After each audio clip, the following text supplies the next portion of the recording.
තියන්නේ මේ අන්තිම මාතෘකාව මේ ඉන්ට්‍රක්‍රේනියල් හැමරේජස් ගැන මම මේකේ මෙනින්ජස් ගැන කතා කරා. ඒකේ මෙනින්ජස් ගැන මේ කතා කරේ නැත්තේ මේ බ්ලඩ් සප්ලයි ගැන පොඩි අන්ඩර්ස්ටෑන්ඩින් එකක් ඊට කලින් තියෙන්න ඕන හින්දා දැන් අපි බ්ලඩ් සප්ලයි ඉවර කරපු හින්දා මේ කතා කරමු දැන්. එතකොට ඉන්ට්‍රක්‍රේනියල් හැමරේජස් ගත්තොත් එහෙම ඒකේ මේ සාමාන්‍යයෙන් අපි ක්ලාසිෆයි කරනවා කැලි දෙකකට. එකක් තමයි ඉන්ට්‍රාසෙරිබ්‍රල් හැමරේජස් intracerebral අනිත් එක තමයි extracerebral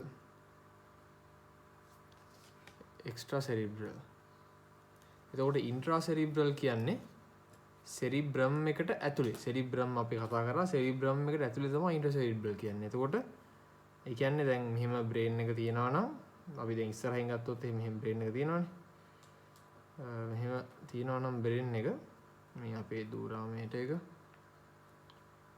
මේ අපේ ventricular systems එක්ක මේ ventricle ඇතුලේ එහෙම නැත්නම් මේ brain parenchyma එක ඇතුලේ එක්ක මේ ventricles ඇතුලේ වෙන්න පුළුවන්. එහෙම නැත්නම් මේ brain parenchyma එක ඇතුලේ bleeding එකක් වෙනවා නම් එහෙම hemorrhage කියන්නේ bleeding වලටනේ අපි hemorrhage කියන්නේ. වෙනවා නම් අපි කියනවා ඒක intracerebral hemorrhage එකක් කියලා. ඒතකොට අපිට intracerebral hemorrhage දෙකකට බෙදන්න පුළුවන්. intraparenchymal ඒ කියන්නේ brain parenchyma නැත්නම් brain tissue ඇතුලේ නැත්නම් intra ventricular ඒ කියන්නේ brain ventricules ඇතුලේ. හරි අපි extracerebral ගත්තොත් එහෙම ඒ කියන්නේ brain cerebrum එකෙන් එළිය කියන එකනේ. ඒත් එතකොට දැන් මෙහිම අපේ දූරාමයට එක තියෙනවා නම් මේ අපේ brain එක brain එකට එළියේ හැබැයි cranial cavity එක ඇතුලේ වෙන්න බෑ. මේක intracranial hemorrhage cranium එක ඇතුලේ හැබැයි cerebrum එකට එළියේ. ඒ කියන්නේ එයා මෙන්න මේ අවකාශය තමයි ඉන්න ඕනේ. අපේ bleeding එක hemorrhage එක ඉන්න ඕනේ මෙන්න මේ අවකාශය. cerebrum එකට එළියේ cranium එකට ඇතුලේ. එතකොට මේ extracerebral කියන division එක අපිට තව බෙදන්න පුළුවන් කෑලි තුනකට මේ meninges වල මේ හැඩේ අනුව මේ කියන්නේ arrangement එක අනුව. අපි එකක් කියනවා epidural කියලා. අනිත් එක subdural arachnoid. එතකොට මේ නම් වලම තියෙන තැනක් තියෙනවා. දැන් epidural කියන්නේ දූරාමයට එක, epi කියන්නේ එළිය. එතකොට දූරාමයට එකෙන් එළිය තමයි epidural hematoma එකක් තියෙන්නේ. subdural කියන්නේ දූරාමයට එකට ඇතුලෙන් කියන එකට. subarachnoid කියන්නේ arachnoid membrane එකට ඇතුලෙන් කියන එකට. ඕගොල්ලෝ මේ අර ලෙක්චර් නෝට් එකෙත් බලන්න ඔය මේ CT ස්කෑන් එහෙම දාලා තියෙනවා. මේ ඒක මෙතන පෙන්වන්න දෙයක් නැහැ. මේ හරි. අපි ඉස්සෙල්ලා කතා කරමු epidural hemorrhage එකක් ගැන. එතකොට epidural අපි ඒකට තවත් නමක් කියනවා extradural කියලා. දෙකම කියන්නේ දූරාමයටෙන් එළිය කියන එකට. එතකොට මේකේ මේ extradural hemorrhage එකක් සාමාන්‍යයෙන් වෙන්නේ අපේ brain එකට මොකක් හරි blow එකක් වැදුනා. කවුරු හරි පොල්ලෙන් ගැහුවොත් එහෙම වගේ extradural hemorrhage එකක් වෙන්න පුළුවන්. ඒ කියන්නේ trauma එකකින් මේක වෙන්නේ. මොකද දැන් අපි meninges ගැන කතා කරා meninges එකට blood supply එකක් තියෙනවා කියලා meningeal arteries වලින් නේද? එතකොට ඒක අපි කතා කරපු main artery එකක් තමයි middle meningeal artery එක ගැන. middle meningeal මේ middle meningeal artery එක සාමාන්‍ය මේ meningeal arteries තියෙන්නේ අපේ cranium එක නැත්නම් අපේ skull bone එක මෙහෙමනම් තියෙන්නේ skull bone එකට ඇතුලෙන් හැබැයි දූරාමයට එකට එළියෙන්. දැන් මෙහෙම මම දූරාමයට එක ඇන්දොත් එහෙම ඒකේ endosteal layer එක තියෙනවා. ඒ වගේම meningeal layer එක තියෙනවා නේද? එතකොට මේ meningeal arteries තියන්නේ bone එකට ඇතුලෙන් හැබැයි දූරාමයට එකට එළියෙන්. මෙන්න මේ අවකාශය තමයි meningeal arteries තියෙන්නේ. මේ meningeal artery එක මෙන්න මෙහෙම තියෙනවා. හරිද? මම පොල්ලකින් ගහනවා මෙන්න මෙතනට. හයියෙන් ගහනවා. ගැහුවාම මොකද වෙන්නේ? මෙතන පැලෙනවා. පැලිලා මෙන්න මේ ආටරි එකට දැන් ඩැමේජ් එකක් වෙන්න පුළුවන්. ඩැමේජ් එකක් වුණොත් එහෙම එයා මෙන්න මේ ක්‍රේනියම් එකයි දූරමේට එකයි අතර තියෙන ස්පේස් එකට බ්ලීඩ් වෙන්න පටන් ගන්නවා. මේ අපේ ක්‍රේනියම් එක නැත්නම් ස්කල් බෝන් එක, මේ අපේ දූරමේට එක, දූරමේට එක එන්ඩෝස්ටියල් එක, ඒ දෙන්න අතරට බ්ලීඩ් වෙන්න පටන් ගන්නවා. හරිද? හැබැයි මේ විශේෂ අපි තේරුම් ගන්න ඕන දේ තමයි සාමාන්‍යයෙන් දූරමේට එක අපේ බ්‍රේන් මේ ස්කල් බෝන් එකට තදින් ඇලිලා තියෙන්නේ. එතකොට ඒ දෙන්න ඈඩ් කරන්න නම් මේ මොකක් හරි දෙන ෆෝස් එක ලොකු එකක් එන්න ඕනේ. ඒකින්ද හැබැයි මෙයා මිඩල් මෙනින්ජල් ආටරිනේ සාමාන්‍යයෙන් ආටරි වල බ්ලඩ් ප්‍රෙෂර් එක වැඩි. එතකොට එයාට පුළුවන් මෙන්න මේ දෙන්න අතර ગેප් එකක් හදන්න. හැදුවත් හයියෙන් හයි වෙලා ඉන්න හින්දා මෙයා හදන්නේ අපි කියනවා බයිකොන්වෙක්ස් ෂේප් එකක් කියලා. බයිකොන්වෙක්ස් මේක දැනගෙන ඉන්න ඕනේ. සාමාන්‍යයෙන් මේ හිමටෝම එක හැදෙන්නේ බයිකොන්වෙක්ස් ෂේප් එකක් විදිහට. මොකද අර දෙන්න හයියෙන් ඇල්ලලා ඉන්නේ. ඒක CT ස්කෑන් එකෙත් පේනවා. මෙහෙමයි. දැන් අපි පොල්ලකින් ගහුවාම එවලෙම හොස්පිටල් එකට යනවනේ, ගෙදර ඉන්නේ නැහනේ. ඒකින්ද ඒ CT ස්කෑන් එකේ පේන බ්ලඩ් අපි කියනවා ෆ්‍රෙෂ් බ්ලඩ් කියලා. එවලේ එළියට ආපු බ්ලඩ්. මෙන්න මේ ෆ්‍රෙෂ් බ්ලඩ් CT ස්කෑන් එක අපිට පේන්නේ සුදු පාටට. ඒ කියන්නේ බෝන් එකේ පාටට වගේම තමයි අපිට CT ස්කෑන් එකේ එක්ස්ට්‍රාඩියුරල් හෙමරේජ් එකේ එන බ්ලඩ් පේන්නේ. මොකද ඒවා ෆ්‍රෙෂ් බ්ලඩ් හින්දා. හරිද? ඒක තව දෙයක් තමයි දැන් මේක ට්‍රීට් කරේ නැත්නම් අපේ බ්‍රේන් එකට කම්ප්‍රෙෂන් එකක් වෙලා මිනිහා මැරෙන්න උනත් පුළුවන්. මේකේ මිඩල් මෙනින්ජල් ආටරි එකේ උගල් පින්තූරත් මම මෙනින්ජස් එකේම දැම්මා. ඒකෙත් නැත්නම් මේ නෝට් එකේ බලන්න එක දාලා තියෙයි. අපි දන්නවා මේ මිඩල් මෙනින්ජල් ආටරි එක එන්නේ ෆොරමන් ස්පයිනෝසම් කියන එකෙන් කියලා නේද? ඒක හෙඩ් ඇන් නෙක් කරද්දිත් කියන්න ඇති. නිකන් දැන් මෙතන මතක් කරන්නම ෆොරමන් ස්පයිනෝසම් එකෙන් එන්නේ. හරි. දැන් අපේ බෝන් එකේ ස්කල් බෝන් එක තියෙනවනේ මෙහෙම. නිකන් අපි මොකක් හරි හෙල්මට් එකක් වගේ තියෙනවා. හැබැයි මේ හෙල්මට් එකේ එක එක වීක් ස්පොට්ස් තියෙනවා. මේ හෙල්මට් එකක් හිතා ගන්නකො. මේ හෙල්මට් එකේ එක වීක් ස්පොට් එකක් තමයි මෙහෙම මිනිහා හෙල්මට් එක දාන් ඉන්නවා. හරිද? මේ එක වීක් ස්පොට් එකක් තමයි මෙන්න මේ හරිය තියෙනවා ටෙරියන් කියන එක. මේ ටෙරියන් කියන එක අපේ ස්කල් බෝන් එකේ වීක් තැනක්. මොකද එතනට අපේ ෆ්‍රන්ටල් බෝන් එක, පරායිටල් බෝන් එක, ටෙම්පෝරල් බෝන් එක සහ ස්ෆීනොයිඩ් බෝන් එක, මේ බෝන් හතරම එකට එතන නිකන් සම්බන්ධ වෙන තැනක්. කියන්නේ මෙහෙම බෝන් එකක් සම්බන්ධ වෙනවා, තව එකක් මෙහෙම, තව එකක් මෙහෙම, මෙන්න මෙහෙම. මෙන්න මේ ටෙරියන් කියන රීජන් එක ඒකින්ද එච්චර හයිය තැනක් නෙමෙයි. හැබැයි දැන් මං කිව්වනේ මිඩල් මෙනින්ජල් ආටරි කියන්නේ ස්කල් බෝන් එකට යටින් කියලා. මෙන්න මේ මිඩල් මෙනින්ජල් ආටරි එකේ ඇන්ටීරියර් ඩිවිෂන් එක. ඇන්ටීරියර් ඩිවිෂන් එක යන්නේ මෙන්න මේ ටෙරියන් කියන එකට ජස්ට් යටින්. එතකොට මෙන්න මෙතනට පාරක් වැදුනොත් එහෙම මෙයා ඉක්මනට ක්‍රැක් වෙනවා. මොකද මෙයා වීක් හින්දා. ඒ වගේම යට තියෙන මිඩල් මෙනින්ජල් ආටරි එකේ ඇන්ටීරියර් ඩිවිෂන් එකට ඩැමේජ් එකක් වෙන්න පුළුවන්. ඩැමේජ් එකක් වුණොත් එහෙම එයා එක්ස්ට්‍රාඩියුරල් හෙමරේජ් එකක් කරනවා. එතකොට ඒක දැනගෙන ඉන්න ඕනේ මේ ටෙරියන් කියන්නේ බ්‍රේන් එකේ වීක්ම තැන. ඒකින්ද මෙහෙම දෙයක් වෙන්න පුළුවන් කියලා. එතකොට එයාගේ හිමටෝම එක වෙන්නේ ක්‍රේනියම් එකට ඇතුලෙන් සහ දූරමේට එකට එළියෙන්. මෙතන තමයි බයිකොන්වෙක්ස් ලෙන්ස් එක වගේ බයිකොන්වෙක්ස් හිමටෝම එකක් හදන්නේ. ඒ කියන්නේ දූරමේට එකට එළියෙන් හැබැයි ක්‍රේනියම් එකට ඇතුලෙන්. හරි. දැන් අපි ඊළඟ කතා කරන්නේ සබ් ඩියුරල් හෙමටෝම එකක් ගැන. සබ්ඩියුරල් හිමටෝම කියන්නේ ඒ නමේම තියෙනවා දූරමේට එකට යටින් කියන එකට. දැන් මෙයාගේ උනේ ආටීරියල් බ්ලීඩින් එකක්නේ නේද? හැබැයි මෙයාගේ වෙනස තියෙන්නේ මෙයාගේ වෙන්නේ වීනස් බ්ලීඩින් එකක්. ඒ කියන්නේ වේන් එකේ ඩැමේජ් එකකින් තමයි මෙන්න මේ සබ්ඩියුරල් හිමටෝම එක වෙන්නේ.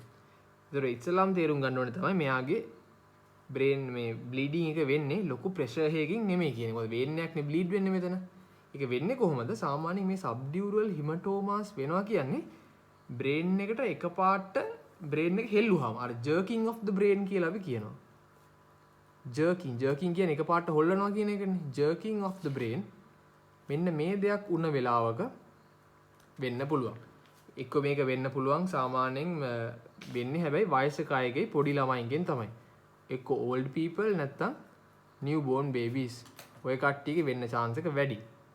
ඔය ළමයින්ගේ වැඩි හොල්ලන්න එපා කියන්නේ ඒකනේ. මේ මොලේ හෙල්ලෙනවා කියන්නේ. මේ ඒ වෙන්නේ මේ ඔය jerking of the brain කියන එකට. එතකොට අපි ඒත් මේන්ජර්ස් ගැන කතා කරද්දි කතා කරා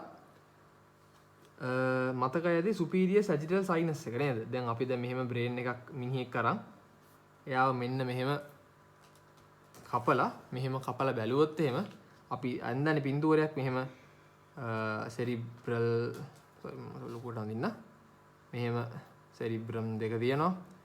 එතකොට මෙයාගේ මෙනින්ජියල් ලේයර් of දුරමේට එක මෙන්න මෙහෙම එනවා. මෙතන මැද ෆැල්ක් සෙරිබ්‍රි හදනවා. එතකොට එන්ඩෝස්ටියල් ලේයර් දුරමේට එක මෙහෙම යනවා. මෙතන යාගේ superior sagittal sinus එක හදනවා කියලා නේද? එතකොට මේ දුරමේට එක මේ arachnoid මේට එක ඊට පස්සේ මම මෙතන ආයි ලොක් කරලා ඇඳොත් එහෙනම් මෙන්න මේ කෑල්ල විතරක් එක මෙහෙම තියෙනවා කියලා මෙහෙම brain matter තියෙනවා නම් මේ brain matter එක වහගෙන arachnoid මේට එක මෙහෙම තියෙනවා. arachnoid මේට එකේ මම කිව්වා veins arteries දෙකම තියෙනවානේ. මේ superior cerebral vein එක arachnoid මේට එක pierce කරගෙන මෙතන තියෙන superior sagittal sinus එක drain වෙනවා කියලා. එහෙම නේද? ඒතර මේ දුරමේට එක මෙහෙම තියෙනවා.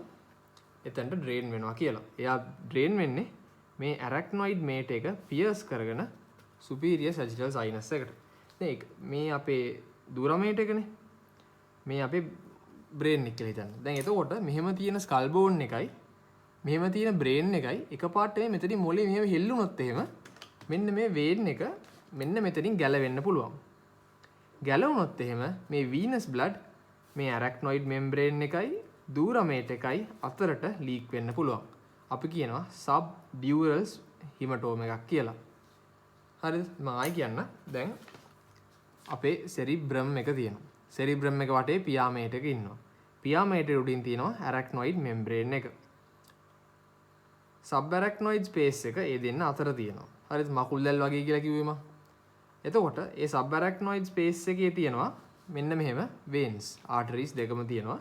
මේ superior cerebral vein එක arachnoid membrane එක pierce කරගෙන ඇවිල්ලා superior sagittal sinus එකට drain වෙනවා.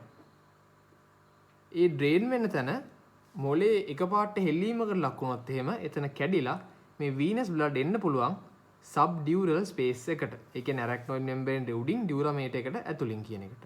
හරිද? subdural hematoma එකක් ඇති වෙන්න පුළුවන්. හැබැයි මේකේ දැන් අපි කලින් කතාව කරගත්ත එක වෙනස තමයි මෙයා venous bleeding එකක්. ඒ වගේ මෙයා drain වෙන්නේ subdural space එකට. මෙයාගෙන් හැදෙන hematoma එකේ shape එක අපි කියනවා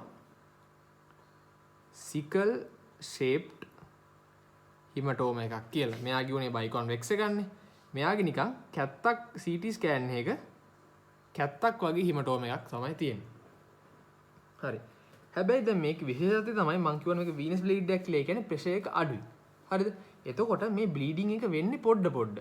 ඇත්තම කිව්වොත් එන වයසක අයට නම් මේ bleeding එක වැඩි වෙලා symptoms ආවම එයා hospital එකට එනවා. හැබැයි එයාට මතක නැහැ කොයි වෙලාවෙද වැටුනේවත්ද කියලා. මොකද ඒ තරම් කල් ගිහින් තමයි මෙයාට මේක තේරෙන්නේ. එතකොට මේ bleeding එක sickle shaped එකක්. ඒ වගේම මෙයා CT scan එක පේන්නේ අර වගේ fresh blood පේන white විදිහට නෙමෙයි සාමාන්‍යයෙන් කළු පාටට තමයි පේන්නේ. එයා නිකන් brain tissue එකේ පාටටම තමයි පේන්නේ. මොකද ඒවා ටිකක් පරණ blood ඉන්නේ. ඒක ගොඩක් වෙලා නෙමෙයි injury එක වෙලා. ඒකින්ද ඒකත් මතක තියාගන්න. හරි.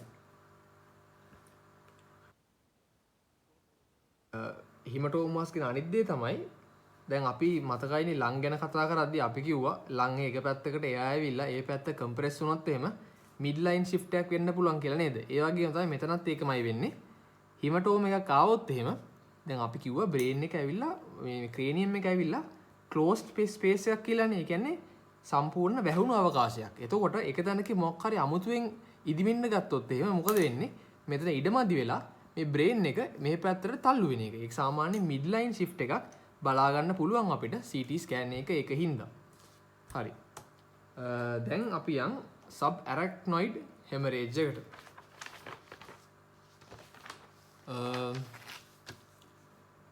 subarachnoid hemorrhage.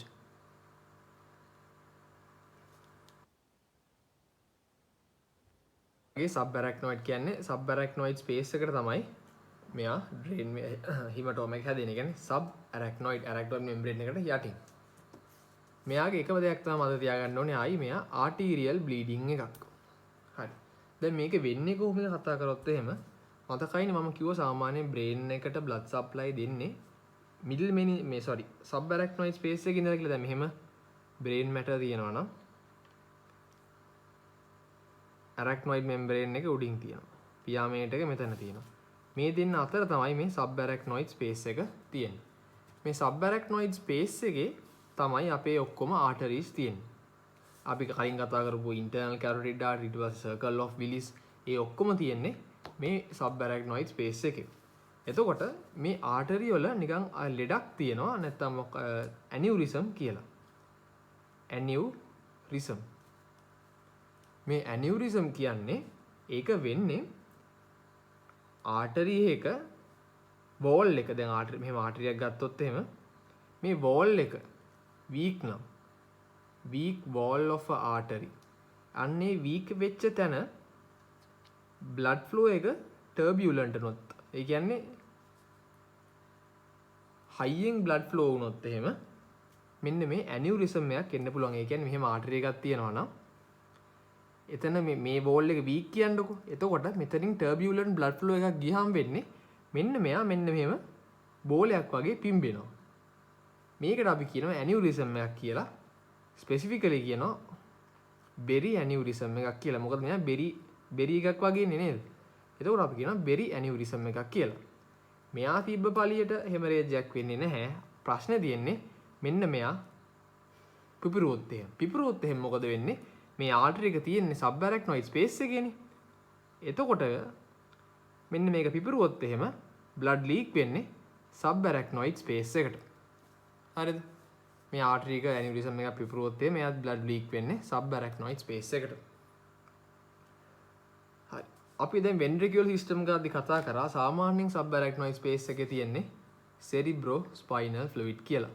එතකොට මේ cerebrospinal fluid එකේ තියෙන මේ middle meningeal artery sorry blood brain එකට supply කරන artery පිපිරුවොත් එහෙම ඒ blood leak වෙලා මෙන්න මේ cerebrospinal fluid එකත් එක්ක mix වෙනවා. මේ blood CSF එකත් එක්ක mix වෙන process එකට අපි කියනවා xanthochromia කියලා.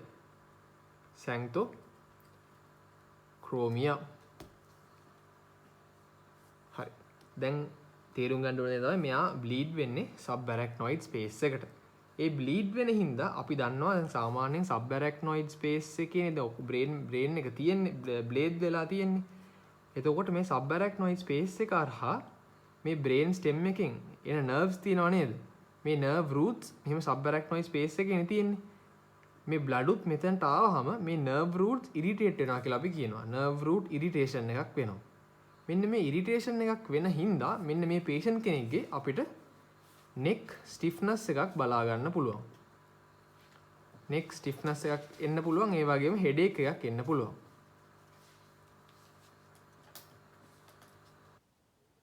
තමයි මේ meninges උත් irritate වෙන්න පුළුවන්. මේ layers irritate වෙන්නත් පුළුවන්. ඒතකොට ඒ හේතු හින්දා මෙන්න මේ subarachnoid hemorrhage එකක් තියෙන කෙනෙක්ගේ neck stiffness සහ headache සාමාන්‍යයෙන් අපිට බලා ගන්න පුළුවන්. එතකොට මේක ඉම්පෝර්ටන්ට් දෙයක් තමයි මේ aneurysm සාමාන්‍යයෙන් ඇති වෙන්නේ බ්‍රාන්ච් එකක් දෙන තැනක.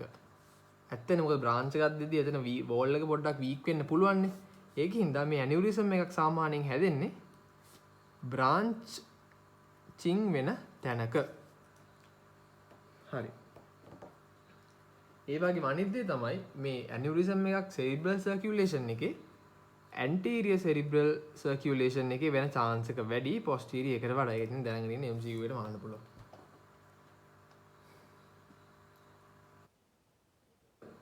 සාමාන්‍යයෙන් දැන් අපි කිව්වනේ brain එකට ඇලිලා ඉන්නවා. දැන් මෙහෙම brain එකේ වලවල් හැම තියෙනවානේ. ඇලිලා ඉන්නවා පියාමේට එක කියලා. හැබැයි නිකන් අර ටිෂු කොලයක් වගේ උඩින් වැටිලා තියෙනවා arachnoid membrane එක. මේ brain matter පියාමේට arachnoid membrane. එතකොට මෙතනට බ්ලඩ් පිරුණොත් එහෙම සාමාන්‍යයෙන් නිකන් ටිෂු කෝලයක් වගේ සුදු පාටට පේන්න ඉන්න ලේ එක තනි රතු පාටක් වෙනවා. ඒ කියන්නේ අර බ්‍රේන් එකක් අරන් ලේ වල ඔබලා ගත්තා වගේ තමයි මේ සාමාන්‍යයෙන් අපිට මේ ඩිසෙක්ෂන් ස්පෙසිමන් එක බලා ගන්න තියෙන්නේ. නිකන් අර එහෙම මොලේ මේ රතු පාට තීන්දේට ඔබලා ගත්තාම වගේ රතු පාටට බ්‍රේන් එක උඩ මෙන්න මෙහෙම බ්ලඩ් නිකන් අර ගල් වෙලා වගේ තියෙනවා. ඒක දකින්න දැයි ස්පෙසිමන් වල. හරි. අපි දැන් හෙමරේජ් ගැන කතා කරානේ. මම කිව්වා සාමාන්‍යයෙන් හෙමරේජ් එකක් වුණාම මෙන්න මෙහෙම බ්‍රේන් එකට උඩින් ප්‍රෙෂර් එකක් ඇති කරන්න පුළුවන් කියලා. දැන් මම කියවනේ බ්‍රේන් එක ඇවිල්ලා බැහුණු අවකාශයක්. ඒකින්ද ඒකේ අලුතෙන් දෙයක් මෙහෙම ලොකු වෙන්න ගත්තොත් එහෙම ඒ කලින් හිටපු කට්ටියට ඉඩ නැති වෙනවා. ඒතර ඒ කට්ටිය තල්ලු කරන් යනවා මේ කට්ටියක්. ඒකින්ද මෙහෙම බ්ලීඩින් එකක් ආවම මේ බ්‍රේන් එක තල්ලු වෙන්න පටන් ගන්නවා. එතකොට මෙන්න මේ කලින් කම්පාර්ට්මන්ට් වලට වෙන් වෙලා තිබ්බ අය ටිකින් ටික අනිත් පැත්තට තල්ලු වෙන්න ගන්නවා. හරිද? අපි මෙන්න මේ තල්ලු වෙන්න ගන්න එකට අපි කියනවා සෙරිබ්‍රල් හර්නියේෂන් එකක් වෙන්න පුළුවන් කියලා. හරිද? එතකොට හර්නියේෂන් වෙන්න පුළුවන්. හර්නියේෂන් කියන්නේ මොකක් හරි ඕගන් එකක් එහෙම නැත්නම් ස්ට්‍රක්චර් එකක් තමන්ගේ තැන් නෝමල් තැනේ ඉඳන් වෙන තැනකට තල්ලු වෙලා වෙන තැනකට යනවා නම් අපි ඒකට කියනවා හර්නියේෂන් එකක් කියලා. හරිද? එතකොට මෙන්න මේ හෙමරේජ් එකක් ඉල්ලා වෙන්න පුළුවන් හර්නියේෂන් අපි සාමාන්‍යයෙන් 3ක් විතර කතා කරනවා. එකක් තමයි මේ සෙරිබ්‍රල් හර්නියේෂන් කියන එක. සෙරිබ්‍රල් හර්නියේෂන්. ඒකේ කොමන් එක තමයි සබ්ෆැල්සයින් හර්නියේෂන් කියන එක.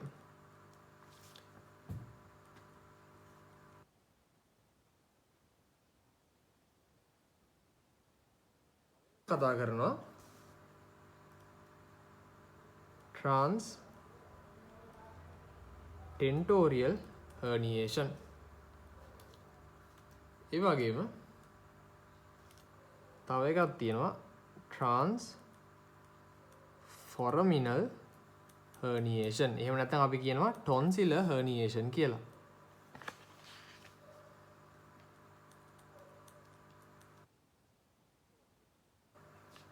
මේ තුන ගැන පොඩ්ඩක් අපි දැනගෙන ඉන්න ඕනේ.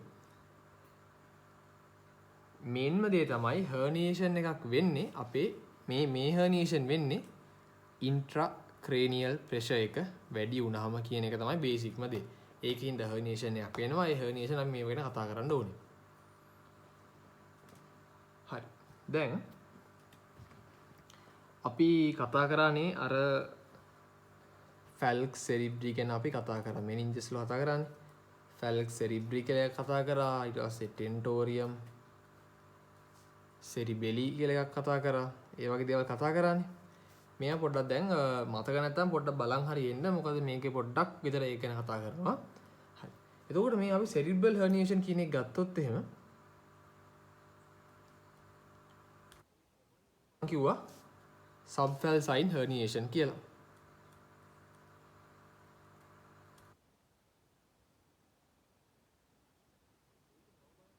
සබ්ෆැල්සයින්.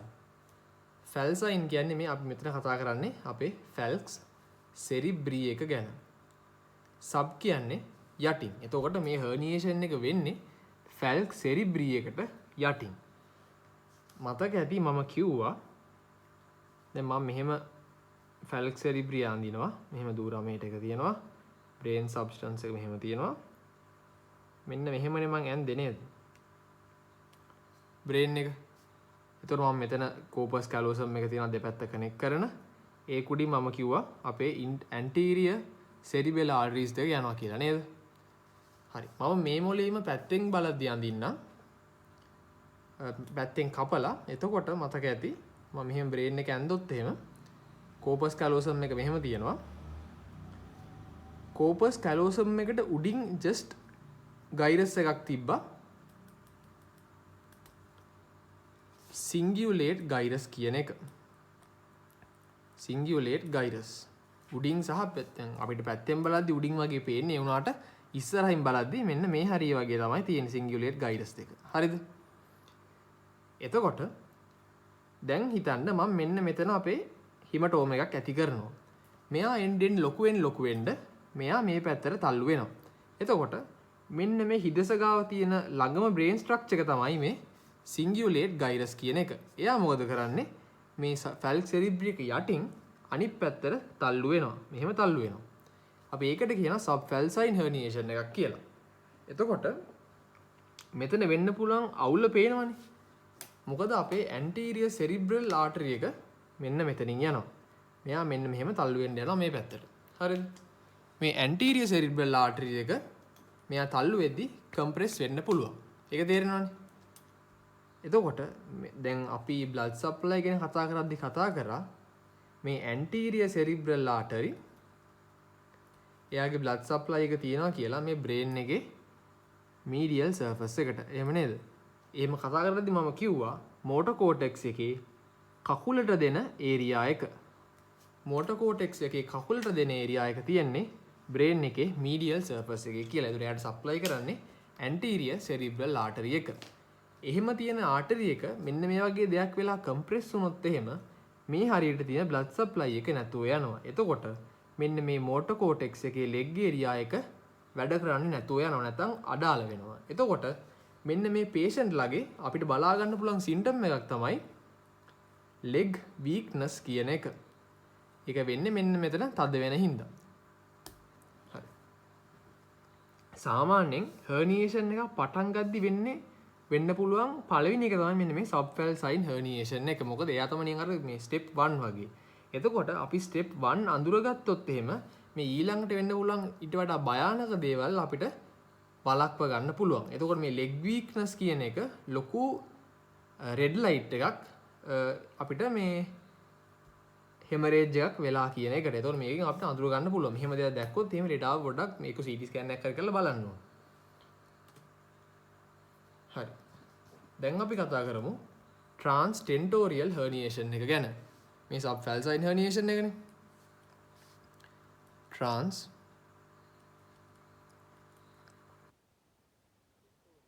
herniation. මෙතන මං කිව්වා මේක ගාව තියෙන අංග සිංගුලේට් ගයිරස් එක කියලා. දැන් මේ transtentorial කියන්නේ මතක ඇද්දි tentorium cerebellium නේද? මෙහෙම මිනිහා ඉන්නවා නම් එහෙම තිබ්බා මේ අපේ posterior cranial fossa එකනේ. මෙතන අපේ foramen magnum එක තියෙනවා. මේක ඇවිල්ලා මෙහෙම cerebellum එක හදනවා. ඊට පස්සේ mid brain එක මෙතනින් යනවා. මෙන්න මෙයා වහන් ඉන්නවා tentorial opening එක. මෙන්න මෙහෙම tentorium cerebelli තිබ්බා. මතක ඇති. මේ tentorium cerebelli එක ඉස්සරහා තිබ්බද මෙහෙම tentorium cerebelli ඉන්නවනම් මෙයාගේ ඉස්සරහා තිබ්බ opening එකක් මෙහෙම. මේක අස්සෙන් තමයි mid brain එක උඩට ආවේ. මෙතන brain එක හදන්න mid brain එක උඩට ආවේ මේක අස්සෙන්. හරිද? මෙන්න මේ opening එක තමයි මේ transtentorial opening එක. එතකොට මේ දැන් මෙහෙම මොලේ මෙහෙම තල්ලු වෙද්දි brain එක පල්ලෙහාට තල්ලු වෙනවා. පල්ලෙහාට තල්ලු වෙද්දි මෙන්න මේ opening එක ගාව තියෙන structures මෙන්න මේකෙන් ඇතුළට තල්ලු වෙන්න පුළුවන්. හරිද? එතකොට මෙන්න මේ structure එක ගාවම තියෙන brain එකේ structure එකක් තමයි temporal lobe එකේ තියෙනවා අංකස් කියලා එක අපි කතා කරා brain structure කතා කරද්දි මෙන්න මේ අංකස් කියන එක උඩින් ප්‍රෙෂර් එකක් ආවහම මෙන්න මේක අස්සට තල්ලු වෙන්න පුළුවන්. හරි. දැන් මේකේ ඩැමේජ් එක තියෙන්නේ අංකස් එකටමත් නෙමෙයි. හරිද? දැන් මෙහෙමනේ. මේක අස්සෙන් යන්නේ mid brain එකනේ. එතකොට mid brain එකෙන් හරියෙන් තමයි අපේ oculomotor nerve එක එළියට එන්නේ. oculomotor nerve. ඒක cranial nerves කතා කරද්දී ගෞරවණීය කතා කරන්න ඇති. දැන් මේ oculomotor nerve එක එළියට එන්නේ mid brain එකෙන් නම් mid brain එක නිකන් body fit ඇඳුමක් ඇදලා තියෙනවා වගේ තමයි. ඒ කියන්නේ දැන් මේකේ තියෙන හිල මෙච්චරයි නම් mid brain එක මේක ඉඩ ඔක්කොම අරන් තියෙන්නේ. කාටට ඇවිල්ලා රිංගුවට ඉඩ නැහැ. එතකොට වැඩේ වෙන්නේ දැන් අංකස් එකත් ඇවිල්ලා මේකේ හිර වුණාම මේ mid brain එක compress වෙනවා. mid brain එක compress වුණාම මේ mid brain එල්ටෙන් oculomotor nerve එක තියෙනවානේ. මේ oculomotor nerve එකත් compress වෙනවා. එතකොට oculomotor nerve එකෙන් සාමාන්‍යයෙන් කරන function අඩාල වෙනවා. සාමාන්‍යයෙන් කරන ෆන්ක්ෂන් බැලුවොත් එහෙම එකක් තමයි oculomotor nerve එක හරහා තමයි parasympathetic supply එක යන්නේ. ඒ parasympathetic supply එක තියෙන්නේ අපේ මසල් දෙකක් තියෙනවා. එකක් තමයි constrictor pupillae muscles වලට යනවා.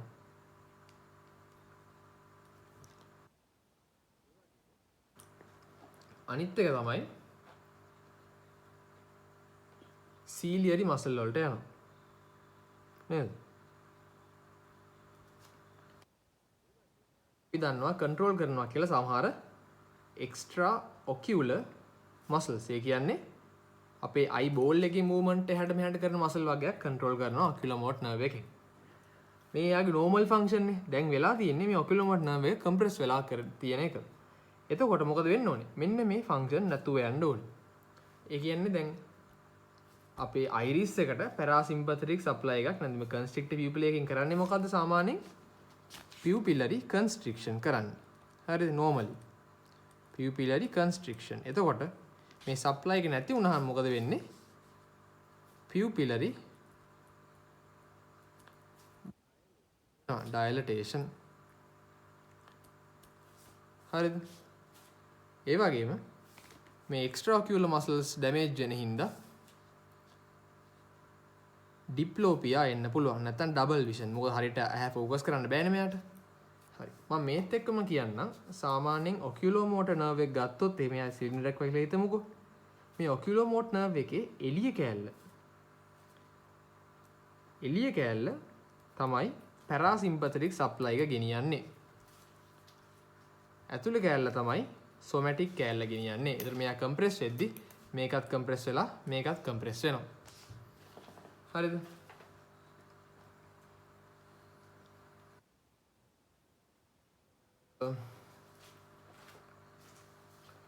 දැන් ඒක තමයි සාමාන්‍යයෙන් අපි ඔය බ්‍රේන් ඉන්ජරි එකක් එහෙම වුණාම අර ડોක්ටර් ඇහැට මේ ටෝච් එකක් ගහලා බලන්නේ. මොකද අපි ටෝච් එකක් ගහලා බලන්නේ pupillary light reflex එකනේ. ඒ light reflex එක වැඩ කරන්න නම් මේ oculomotor nerve එකකින් somatic motor supply එක තියෙන්න බෑ මේ iris muscles වලට.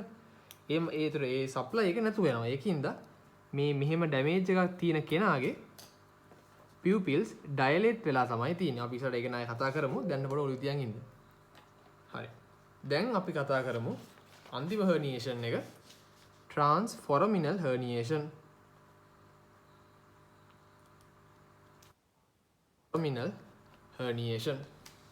එතකොට මේ transforaminal herniation එක වෙන්නේ දැන් අපි ඉස්සල්ලා කතා කරා transtentorial ඒක උනේ tentorial opening කරානේ. මේ foraminal herniation එක වෙන්නේ foramen magnum එක හරහා. ඒ කියන්නේ දැන් අන්තිමට හිල නේද? foramen magnum. ඒක හරහා වෙන herniation එකක් තමයි අපි මේ transforaminal herniation කියලා කියන්නේ. ඒකට අපි තව නමක් කිව්වා tonsillar herniation කියලා නේද? මොකද දැන් කලින් එකේ අපි කිව්වනේ අංකස් එක තියෙන්නේ කියලා මේක ගාව. ඒ වගේ තමයි foramen magnum එක ගාව එහෙම ඇතුළට යන්න පුළුවන් ලේසිම ස්ට්‍රක්චර් එක තමයි අපේ cerebellar tonsils. cerebral නෙමෙයි cerebellar tonsils. මේ cerebellar tonsils වලට උඩින් ප්‍රෙෂර් එකක් දැම්මහම මේ foramen magnum එක හරහා ඇතුළට යන්න පුළුවන්. foramen magnum එක මතකනේ නේ. ඒ කියන්නේ skull bone එකේ දැන් මෙහෙම skull එක ගත්තොත් එහෙම මේ මිනිහා එහෙම ඉන්නවා නම් anterior cranial fossa, middle cranial fossa, posterior cranial fossa. මේ posterior cranial fossa එකේ spinal cord එක මෙහෙම ඇවිල්ලා මේ මෙඩල් එක හදලා පොන්ස් එක හදලා එහෙම යන්නේ මේක නේද? මෙන්න මෙතන තමයි foramen magnum එක තියෙන්නේ. එතකොට මේ cerebellum එකේ තියෙන cerebellar tonsils මම ලොකුට නදින්නම් පොඩ්ඩක්. දැන් මෙහෙම foramen magnum එක තියෙනවා. foramen magnum එක හරහා මෙහෙම ඇතුලෙන් එනවා spinal cord එක ඇවිල්ලා මෙඩල් එක හදනවා. හදලා පොන්ස් එක හදලා ඊට පිටිපස්සෙන් cerebellum එක හදනවා නේද? මේ උඩින් අපේ tentorium cerebelli ඇවිල්ලා mid brain එක උඩට යනවා. එතකොට මේ foramen magnum එක තියෙනවා නම් මෙහෙම අපි උඩින් තල්ලුවක් දෙනවා නම් මේ cerebellum එකේ තියෙනවා cerebellar tonsils. මේ tonsils මේක අස්සෙන් ඇතුළට herniate වෙන්න පුළුවන්. හරිද? මම මේ ලොකුවට යන්දර මෙච්චර ඉඩක් නැහැ මේකේ තමක් හරි දෙකට එන්න තව. හරිද? එතකොට මේ ආවොත් එහෙම වෙන්නේ මේ හරිය compress වෙන එක. මෙඩල් එක compress වෙනවා. මේ හරිය මෙඩල් එකනේ තියෙන්නේ. මේ මෙඩල් එක compress වෙන්න පුළුවන්. එතකොට දැන් අපි දන්නවා මෙඩල් එකේ අපේ heart එක control කරන cardiac centers තියෙන්න පුළුවන්. ඒ වගේම අපි breathing control කරන respiratory centers තියෙන්නේ මෙඩල් එකේ කියලා අපි දන්නවා. එතකොට මෙන්න මේවත් compress වෙන්න පුළුවන් මෙන්න මේ herniation එකේ. ඒතකොට මේ ලෙඩාට heart එකේ අවුලක් වෙන්න පුළුවන්. ඒ වගේම හුස්ම ගන්න අමාරු වෙන්න පුළුවන්. මෙන්න මේක compress වුණාම. ඒ වගේම තව දෙයක් තමයි අපි දන්නවා අපේ central canal එක මේක හරහා යනවා කියන එකට. මේ central canal එකත් compress වුණා. අපේ CSFM එක spinal cord එක අස්සෙන් යනවනේ. මේ central canal එකත් මෙතන compress වෙන්න පුළුවන්. එහෙම compress වුණොත් එහෙම hydrocephalus කියලා ලෙඩක් condition එකක් හැදෙන්න පුළුවන්. ඉතින් ඔළුවේ තියාගෙන ඉන්න. හරිද? මේක හොඳට මතක තියාගන්න. මෙතන මෙඩල් එක තියෙනවා compress වෙද්දි cardiac සහ respiratory centers compress වෙන්න පුළුවන්. හරි. එතකොට ඒ ටික තමයි දැනගන්න තියෙන්නේ සාමාන්‍යයෙන් hemorrhages ගැන. දැන් දැනගන්න ඕන තව දෙයක් තමයි මේ ලෙඩේ දැන් කෙනෙක්ට hemorrhage එකක් වෙලා එයාගේ දැන් මේ hemorrhage එකක් වුණා කියලා එකමු ඉස්සෙල්ලාම ඔන්න කවර් පොල්ලින් ගාලා හරි ආටරි එකක් මේ වෙලා හරි මොකක් හරි වෙලා hemorrhage එකක් වෙනවා. hemorrhage එකක් වෙලා මේ patient එක එක ස්ටේජස් වගේක් තුලින් පාස් එක එක ෆේසස් වගේක් එයා එක්ස්පීරියන්ස් කරනවා. ඒක පොඩ්ඩක් දැනගෙන ඉන්න ඕනේ. හරිද? එතකොට ඉස්සලාම හෙමරේජ් එකක් වෙනවා. හෙමරේජ් එකක් වුණාම සාමාන්‍යයෙන් හිතන්න පොල්ලෙන් ගහුවා කියලා. එතකොට එයා කොලැප්ස් වෙනවනේ. ඒකින්ද අපි කියනවා ඉනිෂියල් කොන්කෂන් එකක් තියෙනවා කියලා. ඉනිෂියල් කොන්කෂන්. හැබැයි ඊට පස්සේ මොකද වෙන්නේ? මෙයා නැගිටිනවා. අවුල ප්‍රශ්නයක් නෑ වගේ නැගිටිනවා. ඒකට අපි කියනවා ලූසිඩ් ඉන්ටර්වල් එකක් කියලා. මේක ඇත්ත එකක් නෙමෙයි. ලූසිඩ් කියන්නේ නිකන් බොරු වගේ කියන එකට. ලූසිඩ් ඉන්ටර්වල් එකක් තියෙනවා. මේකෙදි එයාට අවුලක් නැහැ නේ ඔක්කොම හොඳයි වගේ අපිට තේරෙනවා. හැබැයි තව පොඩ්ඩක් වෙලා පේෂන්ට්ලා තිබ්බහම එයා නිදිමත ගතියක් වෙන්නනවා. drowsiness. හරි. දැන් මේ ඊළඟට වෙන ටික අපි දැන් කතා කරා වගේ තමයි මම කියවන්නේ දැන් අපේ අර ප්‍රෙෂර් එක හින්දා එයාගේ oculomotor nerve එක compress වෙන්න පුළුවන්. එහෙම compress වුණොත් එහෙනම් මොකද වෙන්නේ? මෙයාගේ pupils dilate වෙලා තියෙනවා. light reflex වැඩ කරන්නේත් නෑ ගොඩක් වෙලාවට. හරිද? දැන් මොකද වෙන්නේ? දැන් compression එකක් ඉඳ දැන් මොලේ bleed වෙන්න ගත්තාම මොලේට blood supply අඩුයිනේ. මොලේට blood supply අඩු වුණාම මොකද වෙන්නේ? reflex එකක් විදිහට අපේ pulse එක වැඩි වෙනවා. pulse rate එක initially මුලින්ම වැඩි වෙනවා. හැබැයි අවුල තියෙන්නේ දැන් pulse එක වැඩි වෙන්නේ මොලේ විතරක් pulse වැඩි කරන්න බෑනේ. එතකොට මොකද්ද වෙන්න ඕනේ? එහෙනම් heart එක pump කරලා මුළු ඇඟේම effect එකක් තියෙනවා. ඒ කියන්නේ දැන් හිතන්න pulse එක වැඩි වෙන්නේ heart rate එක වැඩි වෙලානේ. අවුල තියෙන්නේ heart rate එක වැඩි වුණාම මොකද වෙන්නේ? මුළු ඇඟේම blood pressure වැඩි වෙනවා. දැන් මේ අවුල තියෙන්නේ brain එකට විතරනේ. අනිත් ඇඟේ අවුලක් නැහැනේ. එතකොට මේ ඇඟේ අපේ baroreceptors detect කරනවා blood pressure එක වැඩි වෙලා කියලා. මෙයා දන්නේ මොලේ මෙහිම අවුලක් තියෙනවා කියලා. ඒකින්ද මොකද කරන්නේ? Cushing reflex එක මතක අපි කලින් සෙම් මේ කතා කරා. Cushing reflex එක හරහා pulse rate එක ආයි පල්ලෙහාට දානවා. හරිද? එතකොට මේ වගේ කට්ටියගේ සාමාන්‍යයෙන් blood pressure එක ටිකක් වැඩි. හැබැයි pulse rate එක ටිකක් වෙලා ගියාම අඩු වෙලා තමයි තියෙන්නේ. ඉස්සෙල්ලා එකපාරට වැඩි වෙනවා. මේ Cushing reflex එකේ මේක හින්දා pulse rate එක ආයි අඩු වෙනවා. හරි. ඔය ටික තමයි සාමාන්‍යයෙන් දැනගන්න තියෙන්නේ. ප්‍රශ්න වල තියෙනවා මට PM කළාම මම ඔයාලට කියන්නම්.